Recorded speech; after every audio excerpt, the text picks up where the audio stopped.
Look at this fluffy, beautiful crystal salt. It's like powdered snow powder. Today we're here for part 2 of our salt process.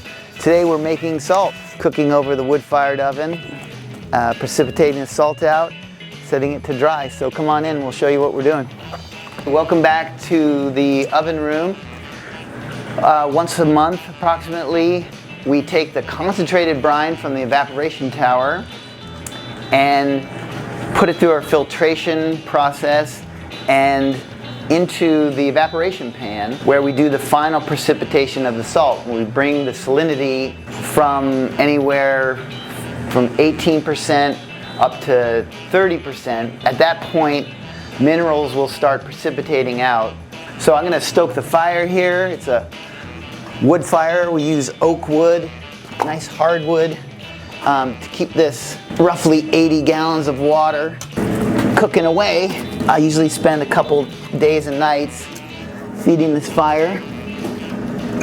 If I was to leave this and let it cool down, it would form the big flakes that we know from flake salt.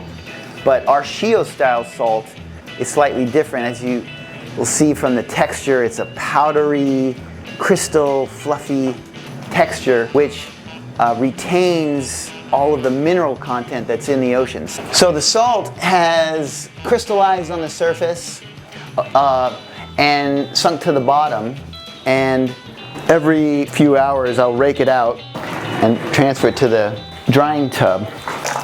It's like getting facial work, steam therapy.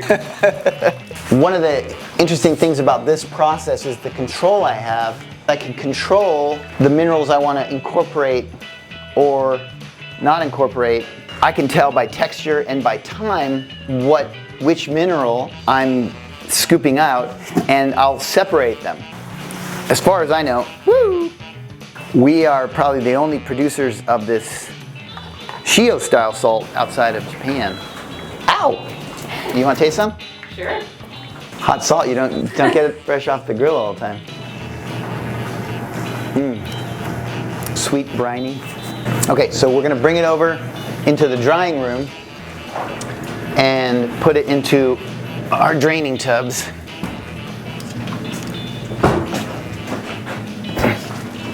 So this is all around us, the salt I've made over the last couple days. Should be a couple 100 pounds. This here is just to kind of let the last bits of moisture come out.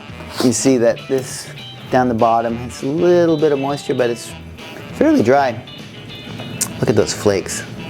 I stay overnight in my camper rig and I feed the fire through the night to keep it going, and when salt precipitates, I have to rake it out. And sunny side up egg, Hog Island Salt Works, mineral rich sea salt. This is what it's all about.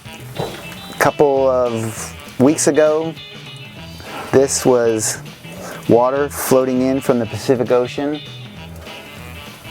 into Tamales Bay, and through the steps of process which I've shown you, we've turned it into this wonderful little white substance that makes everything taste so good. Until next time when we explore some more facets of salt making, thanks for joining us, and we'll see you next time.